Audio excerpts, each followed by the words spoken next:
Olá pessoal, sou Cleidiana Ramos, sou jornalista, doutora em antropologia e produzo a coluna Tarde Memória para canais do Grupo à Tarde. Olá, meu nome é Priscila Dória, sou jornalista e repórter do Grupo à Tarde.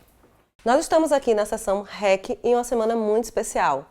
A Tarde está completando 110 anos de sua fundação. A primeira edição do jornal circulou no dia 15 de outubro de 1912. E 1912 foi um ano e tanto em Salvador. Só para vocês terem ideia, a cidade começou o ano sendo bombardeada por tropas federais. E várias outras transformações estavam acontecendo naquele contexto, inclusive muitas mudanças urbanas. Quem vai conversar com a gente sobre isso é o professor Rinaldo Leite. Ele é historiador, professor da UFES. E hoje, gente, tá um pouco diferente, não é, Priscila? Nós vamos conversar com o professor Rinaldo à distância, porque ele está falando com a gente diretamente de Feira de Santana. Olá, professor Rinaldo, tudo bem? Olá, Cleidiana. Olá, Priscila. Eu sou Rinaldo Leite, leciono na Universidade Estadual de Feira de Santana. E, enquanto um pesquisador, alguém que se dedica a estudos relacionados à história da Bahia, sobretudo no recorte da chamada Primeira República. Então, professor, hoje a gente queria começar o nosso bate-papo falando sobre o contexto geral de 1912 e a transformação que o mundo todo estava passando e como isso desencadeou nas transformações vividas por Salvador. Essa questão que vocês colocam é bastante abrangente, né? Talvez a gente pudesse começar pelo final, discutindo um pouco o contexto geral. Nesse sentido, a gente poderia afirmar que aquilo que vinha ocorrer na Bahia a partir de 1912 se segue dentro de um movimento global, né, relacionado ao ideal de modernidade que se difunde a partir da Europa na segunda metade do século XIX. Né. Isso é consequência de um mundo muito mais industrializado, um crescimento imenso das cidades, né, e a instalação de uma nova ordem burguesa com seu conjunto de valores. Né. É uma ordem burguesa que a gente precisa também interpretar no sentido mais abrangente, porque isso não diz respeito exclusivamente à grande burguesia capitalista, ou financeira, industrial, mas você pensar também as classes médias como setores que acabam absorvendo os valores, né, de uma vida burguesa. Então, em parte, esses valores eles são orientados por princípios como a razão, a importância da ciência, o avanço tecnológico, a crença num progresso contínuo, que vai acabar se traduzindo também nas formas de se lidar com a cidade, né? Especialmente no que diz respeito à sua estrutura. Né? Daí porque a gente vai perceber uma série de intervenções urbanas nas grandes cidades europeias do período, as grandes capitais. É o caso de Paris, de Londres, de Viena, Berlim. Todas elas vão passar por processos muito intensos de modernização, né, que se relacionam diretamente com reformas, né, reformas materiais na cidade.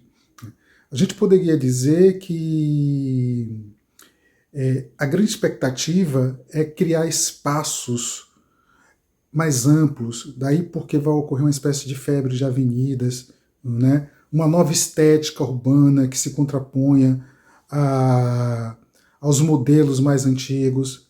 Né? A preocupação com as questões de higiene urbana, né? De ofertas de serviços urbanos, a exemplo de transportes, de energia, né, abastecimento, enfim, né, saneamento, enfim, é uma série de elementos novos que surgem, muito agregado a princípios científicos, a novos princípios estéticos, que acabam afetando essas grandes cidades europeias na segunda metade do século XIX. E isso acaba se espraiando, digamos assim, pelo mundo, sobretudo o mundo ocidental, né? E vai chegar no Brasil, sobretudo já no contexto da República, né? E a gente vai ter o Rio de Janeiro como o grande núcleo difusor no país desse desejo de transformação, de reforma, né, urbana, né, de implementação dos ideais modernizadores, né? O Rio de Janeiro vai conhecer isso entre 1902 e 1906, durante o governo de Rodrigo Alves, e é interessante porque o JJ Seabra, que vai dar início às reformas urbanas de Salvador, alguns anos depois, ele atuou como ministro de Estado durante o governo presidencial de Rodrigues Alves. Então ele acompanhou muito de perto o contexto de reformas urbanas do Rio de Janeiro, que se pautou também assim na abertura de avenidas mais largas, na construção de prédios com a nova estética, né, no estilo chamado neoclássico, né? Então, isso acaba se difundindo por todo o país. Todas as grandes capitais brasileiras vão passar por um processo de reforma urbana. E eu poderia te dizer mais, até pequenas cidades vão ficar muito encantadas com essa ideia de tentar se modernizar, né? Tanto do ponto de vista da urbe, quanto da agregação de novos serviços, por exemplo, na expectativa de chegada de trem e coisas desse tipo, né? Então, esse é o que a gente poderia dizer que é o contexto geral, tá? E aí, a gente pensando no caso específico da Bahia, nós poderíamos dizer que se insere dentro desse plano mais geral, né? Que é desde aquilo que ocorre a partir da Europa, que chega no Brasil através do Rio de Janeiro, que vai se espraiando, né, pelas capitais brasileiras e depois outras cidades, inclusive cidades de pequeno porte do interior. Só que na Bahia a gente tem um agravante, né? A gente tem um detalhe aí que precisa ser considerado, porque, como vocês já tinham colocado, ocorreu a questão do bombardeio de Salvador, em janeiro de 1912. E esse bombardeio esteve diretamente associado com a ascensão de José Joaquim Seabra ao governo do Estado, né?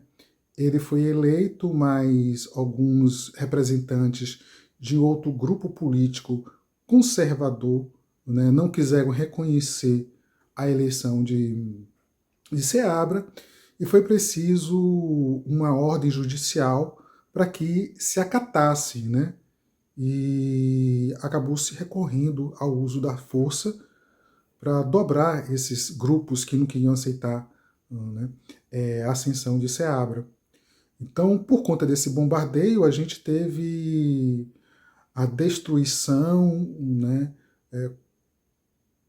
bem intensa do Palácio do Governo, né, e diversas perdas aconteceram nesse processo.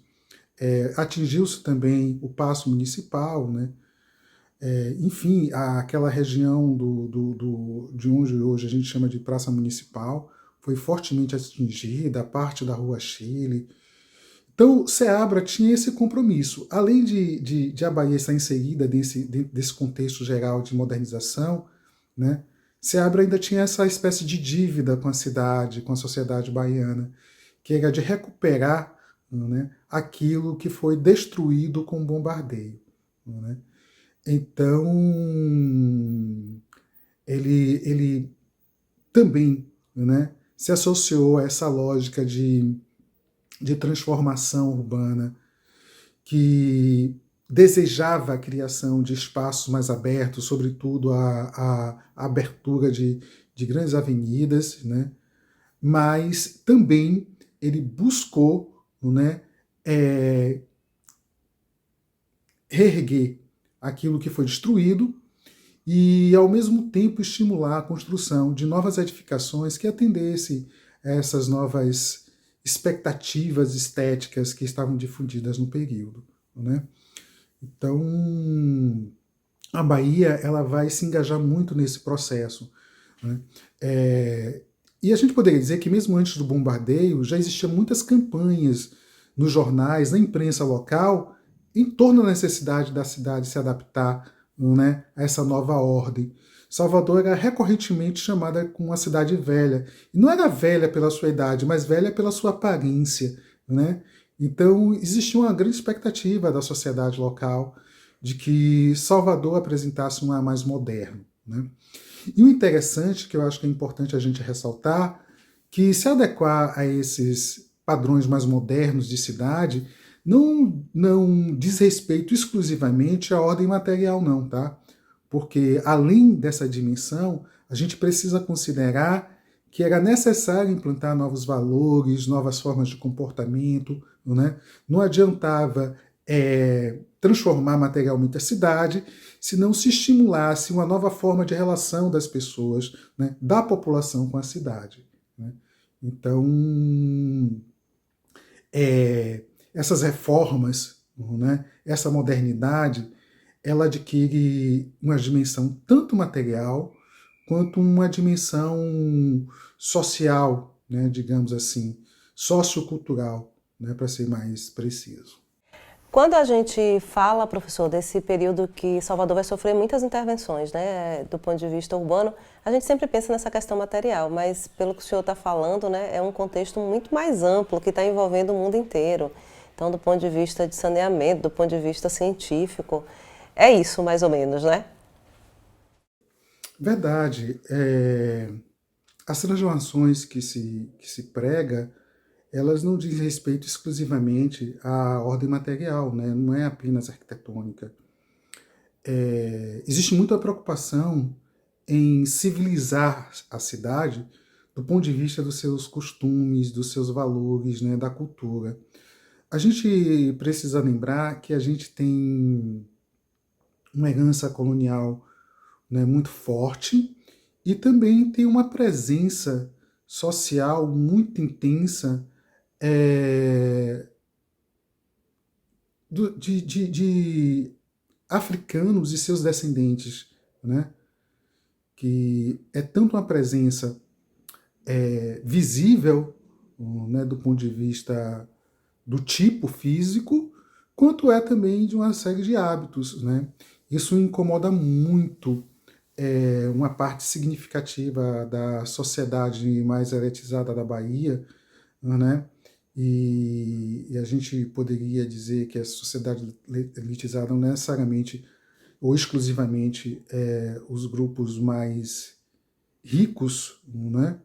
Ou hegemônicos socioeconomicamente falando, mas aqueles que, na verdade, compartilhavam de um conjunto de valores. Eu tento a perceber, por exemplo, que existe uma espécie de uma elite letrada, uma elite intelectual, dos poucos que tinham acesso a uma formação por meio do estudo, que tende a compartilhar, né, desses ideais de modernização, muitas vezes traduzido em expectativas de estabelecimento de uma nova civilidade na cidade.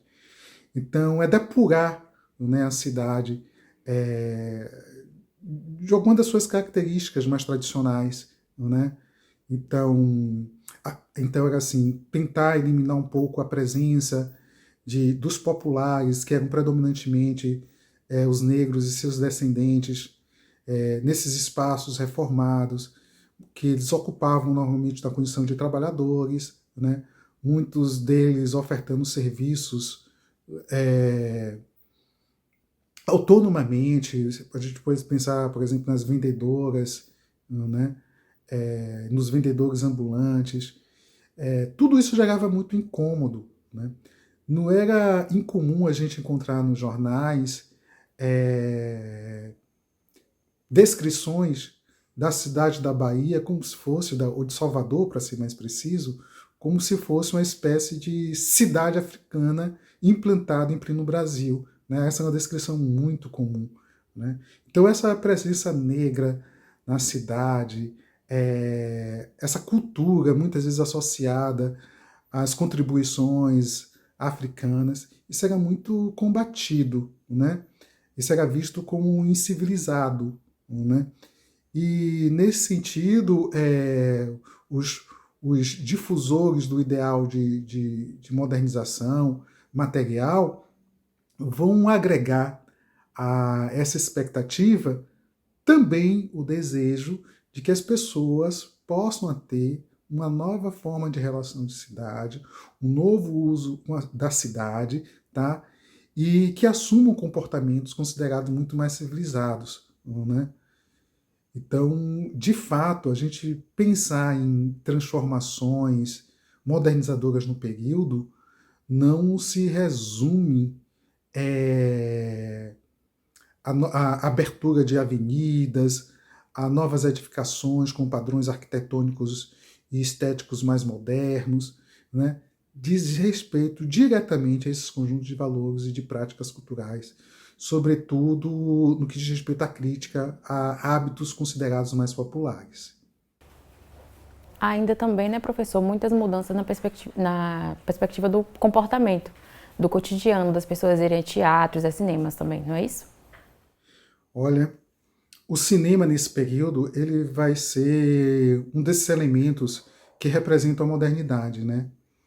E ele vai provocar um grande frisson na sociedade, né? Ele vai representar uma transformação cultural muito grande. É interessante porque, assim, quando a gente fala do teatro, já era uma prática cultural mais tradicional, né? E o cinema, ele aparece como algo completamente inovador. E assim, né? Que permite trazer imagens de partes do mundo, né? De pessoas, de, de, de hábitos, né? Através de um filme, né, de uma película. Né? As pessoas que não tinham condições de viajar poderiam ter acesso à imagem de diversas partes, né, através do cinema. Então isso vai mobilizar muito a sociedade. Né? O cinema é um dos grandes elementos que representam a modernidade, né? As inovações tecnológicas e, ao mesmo tempo, essas mudanças de hábitos e de valores. Né?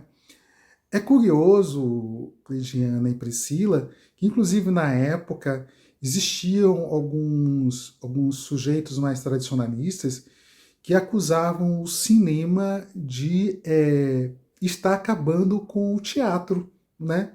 Isso é muito curioso, porque a gente pode falar, por exemplo, depois do surgimento da televisão, e a televisão foi acusada de matar o cinema, né? Hoje a gente tem os serviços de streaming e muita gente aponta como esse serviço de streaming está colocando em risco a sobrevivência das emissoras abertas de televisão, que elas não conseguem ter a mesma audiência. Né? Nesse período aí que a gente está retratando, que é o início do século XX, e no caso específico aqui da Bahia, esse contexto do governo de Seabra, o cinema era visto como uma grande ameaça ao teatro, né? Justamente por ele representar essa modernidade.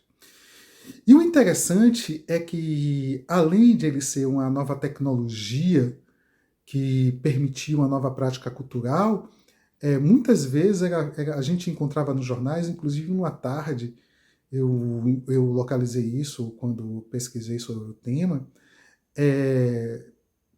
tentativas de se criar uma espécie de etiqueta de como frequentar cinema, né? De como as pessoas deveriam se vestir, de como elas deveriam se comportar, né? Então é muito interessante, de fato, como o cinema ele representa tanto esse elemento de modernidade, diretamente associado a esse conjunto de transformações que atingem Salvador no período, né? Do ponto de vista material, de serviços, né, tecnológico, como também do ponto de vista dos hábitos, né, de fato, dos hábitos das práticas culturais, das formas de sociabilidade. Essas intervenções de Seabra, elas causam muito polêmica, né? A própria questão da demolição de alguns imóveis históricos. Ele conseguiu, ao final do mandato, concluir tudo mais ou menos, ou uma parte considerável dessas obras? Olha, a gente pode tratar essas reformas como um processo, né, que corresponde ao governo de José Joaquim Seabra, né, que teve início em 1912 e que se encerra no início de 1916. Né? As reformas de Salvador, as reformas urbanas propriamente ditas e materiais de Salvador, ela envolveu esforços municipais, esforços do Estado e esforços da União, né? O município, por exemplo, ficava muito responsável pelo alargamento de ruas, né? Alinhamento e alargamento de ruas. O governo do estado, ele assumiu a incumbência de abrir a Avenida 7, que deveria ter sido a responsabilidade do município, mas ele resolveu patrocinar a abertura da Avenida 7 de setembro. E a União ficou responsável pela construção da zona do porto, né, na modernização da zona portuária. O que a gente pode dizer? Né? Que nesse contexto representado pelo governo de José Joaquim Seabra, não foi possível concluir todas as obras. Né? O que a gente pode afirmar é o seguinte, que a Avenida de 7 de Setembro ela foi inaugurada, tá? Em 7 de setembro de 1915. Então essa obra ele concluiu. A extensão da Avenida 7, que é a Avenida Oceânica, que ficou sob a responsabilidade da prefeitura, do município, ou melhor, na época se chamava Intendência, né? Também foi concluída. E algumas obras foram realizadas, né? Sobretudo algumas edificações. Então, foi concluído o edifício da imprensa oficial e alguns outros edifícios, né, governamentais. Mas, por exemplo, o Palácio do Governo, que depois passou a ser chamado de Palácio do Rio Branco, ele só foi concluído em 1919. Né? A Câmara, ela também não foi concluída nesse período, né? Só no governante seguinte. O Paço Municipal, que chama de Câmara, né? A primeira casa da Câmara, que é o Paço Municipal, também só foi concluída a sua reforma, como consequência lá do bombardeio, posteriormente. Né? Então, a grande obra entregue foi a Avenida 7, né? E eu acho que é interessante a gente salientar o quanto a Avenida 7 representou também de destruição de alguns edifícios, né, marcantes da história. Aliás, uma das grandes características dessa modernização é que não havia assim, muita preocupação com a preservação do patrimônio histórico, né? Tanto que houve uma tentativa de derrubar o Mosteiro do São Bento para justamente passar a Avenida 7, e depois de muita discussão, né, só houve